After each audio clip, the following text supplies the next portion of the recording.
Hi, I'm Shashank Bhargav, and you're listening to Three Things, the Indian Express news show.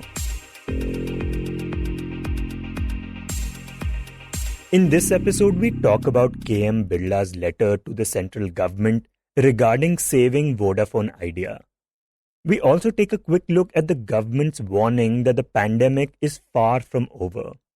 But first, we talk about the India-China standoff. It has now been over a year since the standoff between the two sides began along the line of actual control in eastern Ladakh. Over this period, multiple rounds of talks have taken place between India and China, but that has only led to very limited disengagement. In fact, for the last 6 months, none of the talks had led to any improvement. But then on Saturday, military talks again took place between India and China. These were the 12th round of Corps Commander level talks. And because of them, China has now agreed to disengage from one key point in eastern Ladakh. In this segment, Indian Express's Deeptiman Tiwari joins us to talk about this. So Deeptiman, could you talk about the outcome of the military level talks that happened between the two sides last Saturday? Well, this is the 12th round of talks which have taken place since the militaries of the two nations have been in a confrontationist position in eastern Ladakh since last year. And the 12th round of talks have been able to achieve some movement following almost what we can say is 6 months of deadlock on resolving these friction points in eastern Ladakh. And since then, there has been a deadlock. There have been also debates about at what level these discussions must be held. Should it be at Corps Commander level or should it be at more sort of a field level officers?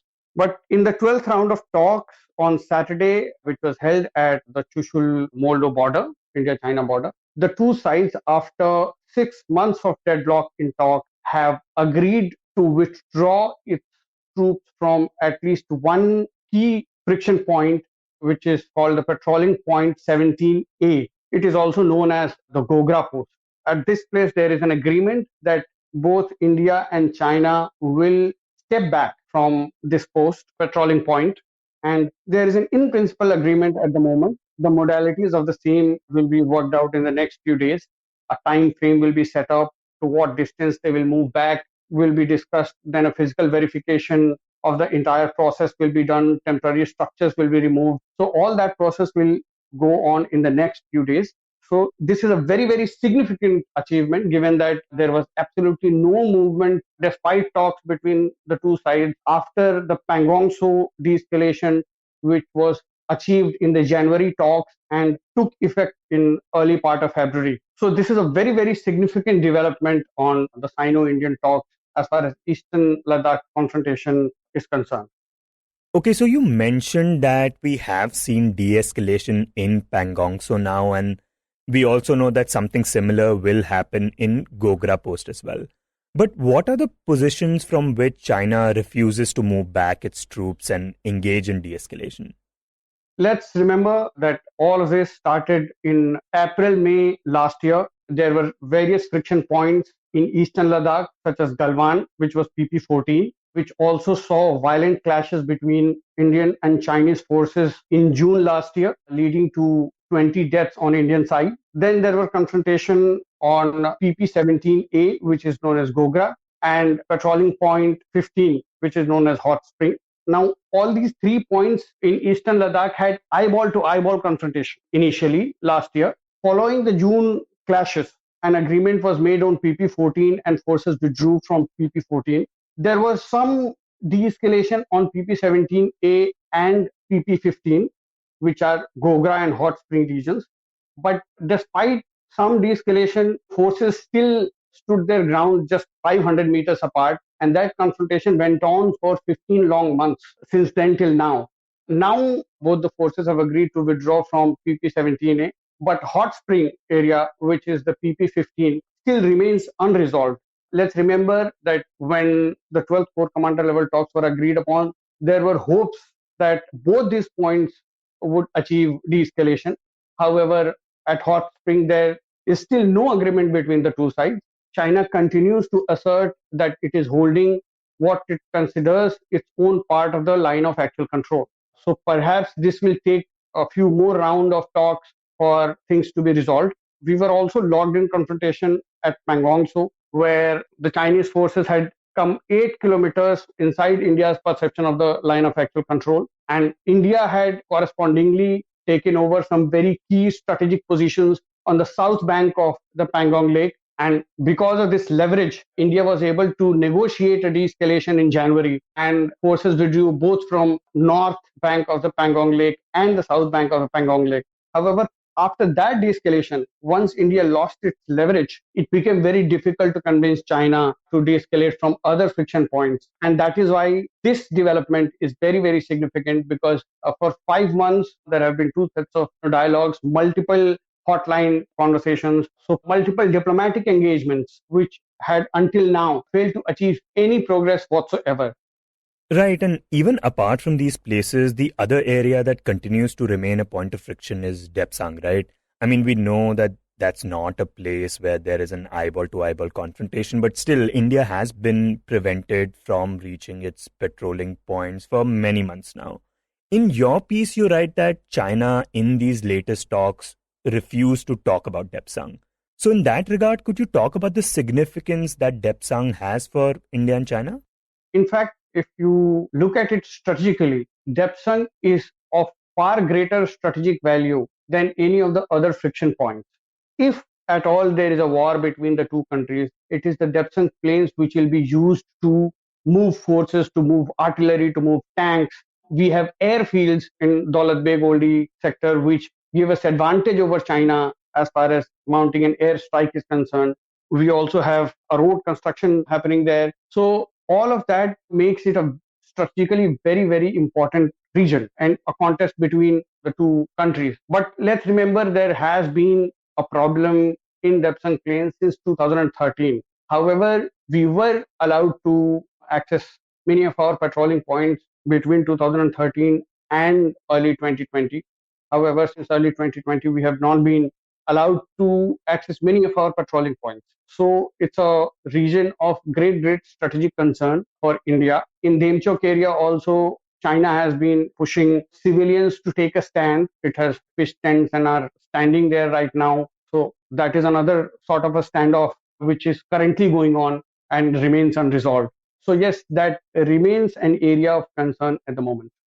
And Deeptiman, you mentioned that we have now seen multiple rounds of military and diplomatic talks, but have there been calls that maybe efforts also need to come from the political leadership to try to resolve this faster? Let's understand this, that in China, any movement will happen when a call is taken at the highest political level. So, of course, since the very beginning, there have been calls that these engagements cannot happen unless the political leaders establish communication and reach some sort of an agreement. So, of course, that has been happening at the highest level. The National Security Advisor is known to have engaged with his counterpart in China. And at various diplomatic levels, engagements have been made. Progress has been slow, but there has been some progress at least this year.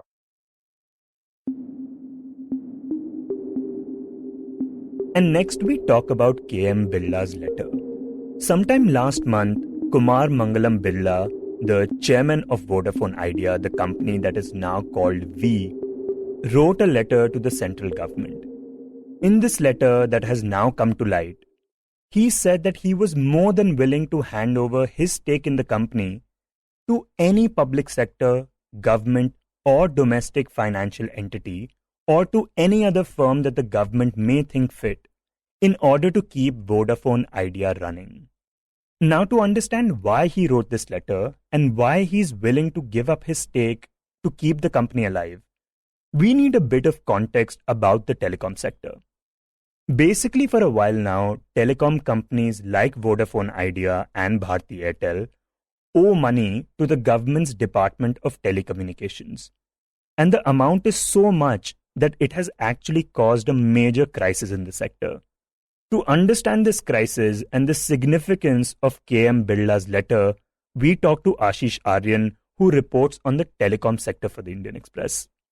So Ashish, to understand this entire matter, we first need to understand how and why these telecom companies owe money to the government.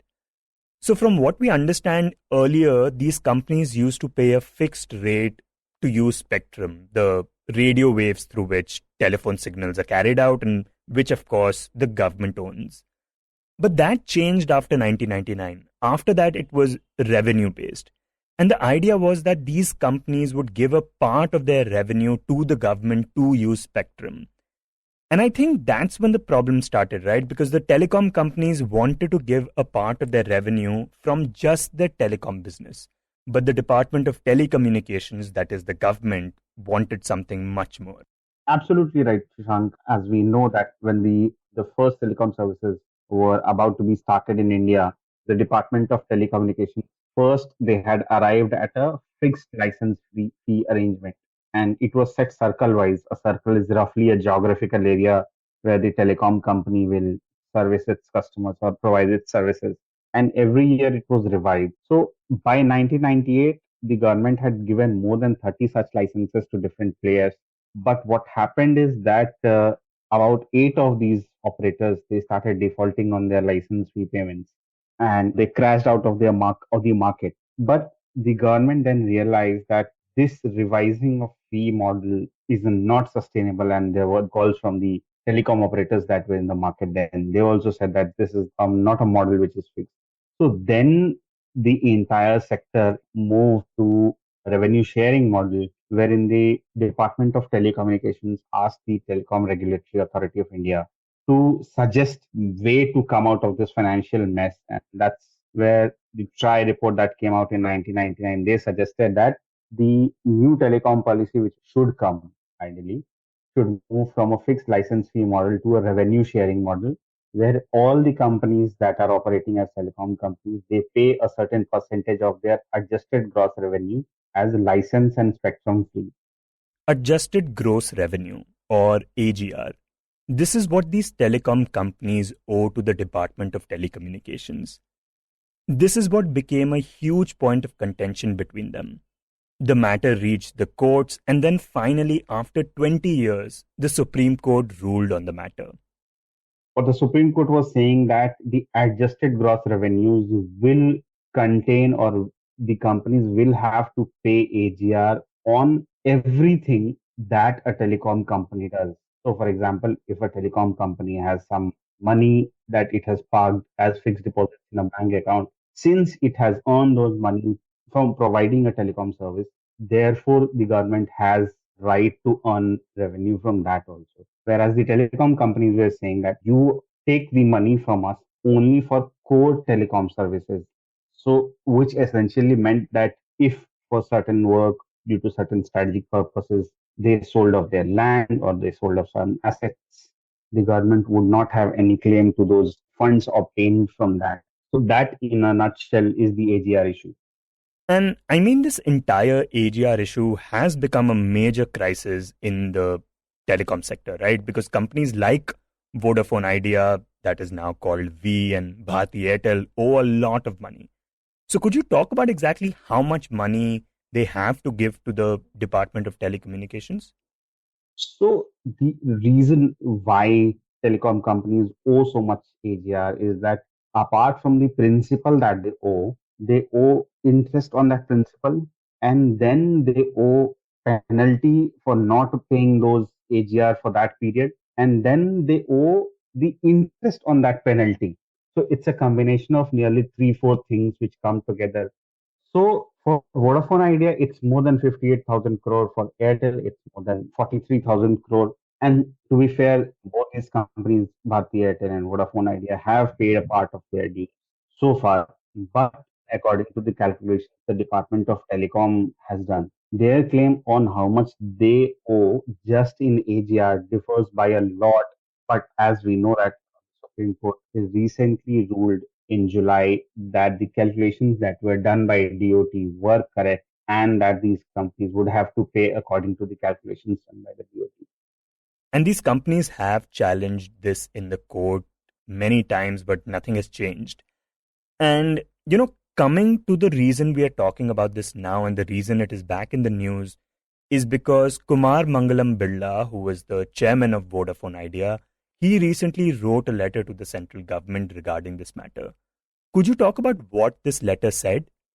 So, Mr. Billa, who's the chairman of Vodafone Idea, which is now known as VI, he had written to Cabinet Secretary Rajiv Gauba and said in his letter that he was more than willing to hand over his stake in the company, which is about 27% in Vodafone Idea, to any public sector company, any government or any domestic financial entity, or even any entity which the government thinks can keep Vodafone Idea as a going concern. He's ready to hand over just to save those 27 crore customers who are on the Vodafone Idea network right now and the jobs that are there due to these customers being on the network.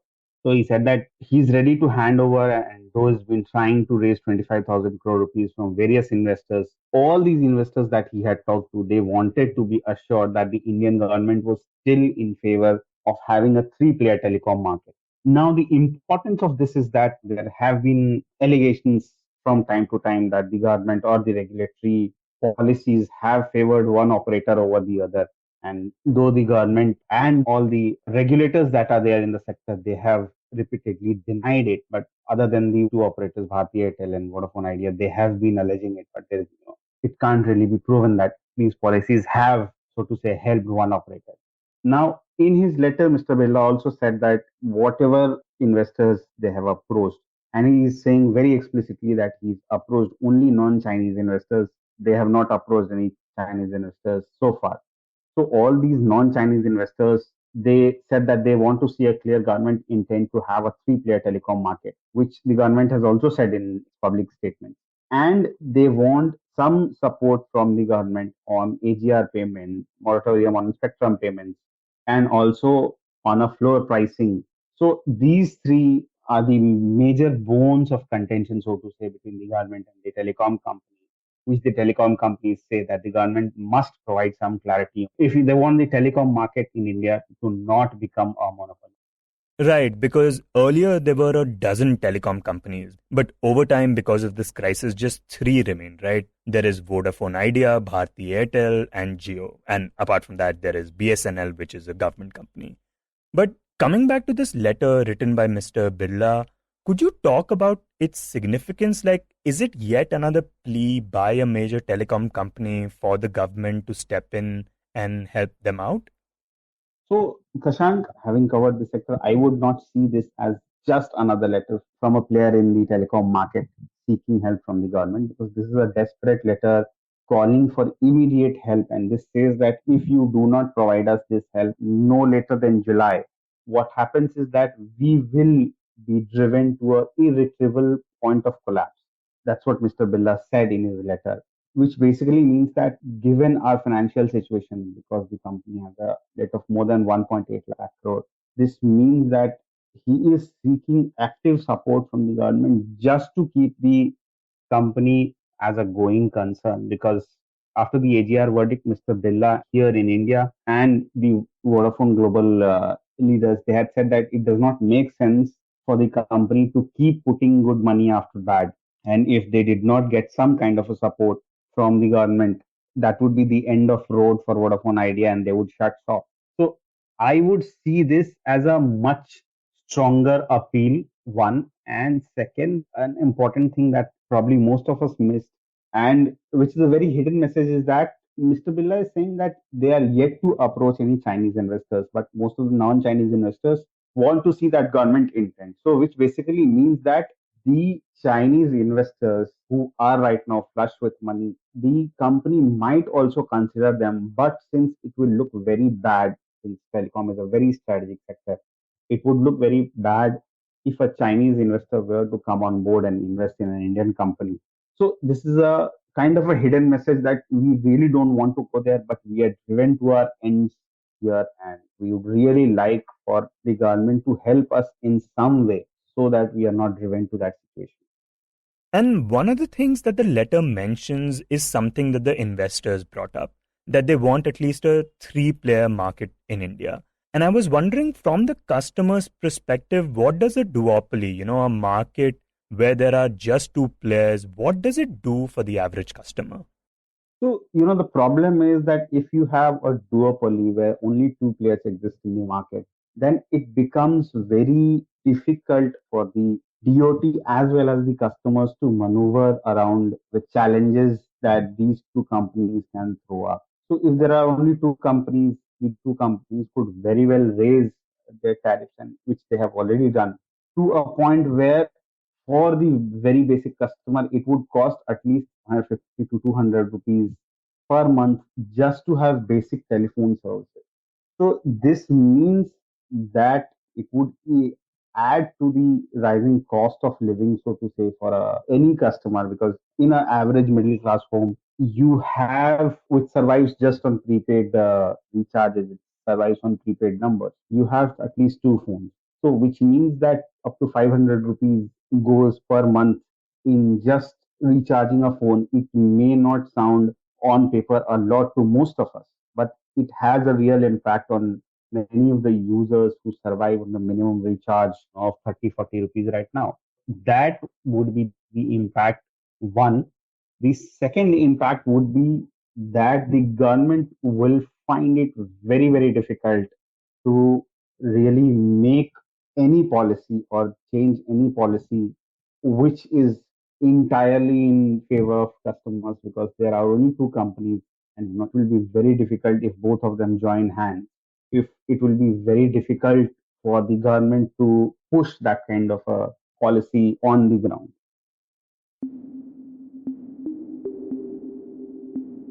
And in the end, we talk about the COVID-19 pandemic. Yesterday, the center said that the India's reproductive number, also called R, is more than 1 in 8 states. Now, the reproductive number essentially calculates how many more people get infected by an already infected person. For example, if a person infects 2 more people, then the rate is 2. This number is basically an indicator of how fast the COVID-19 pandemic is spreading. And according to the center, the states where the value of R is more than 1 are Himachal Pradesh, Jammu and Kashmir, Tamil Nadu, and Kerala. The center also pointed out that in the last week, 49.85% of the total COVID-19 cases reported in the country were reported from Kerala. The Indian Express had earlier reported that the R number was declining until the last week of June. But in the subsequent period between June 20 and July 7, it moved up significantly. During a press briefing, Love Agarwal, Joint Secretary, Union Health Ministry, said that there are 18 districts, including 10 districts of Kerala, where an increasing trend in cases is seen. Agarwal also said that the second wave is still not over in India, and that a high number of COVID cases are being reported across the world, and the pandemic is still far from over. You were listening to 3 Things by The Indian Express. Today's show was written and produced by me, Shashank Bhargav, and was edited and mixed by Suresh Pawar. If you like the show, then do subscribe to us wherever you get your podcasts. You can also recommend the show to someone you think will like it, share it with a friend or someone in your family. It's the best way for people to get to know about us. You can tweet us at Express Podcasts and write to us at podcasts@indianexpress.com.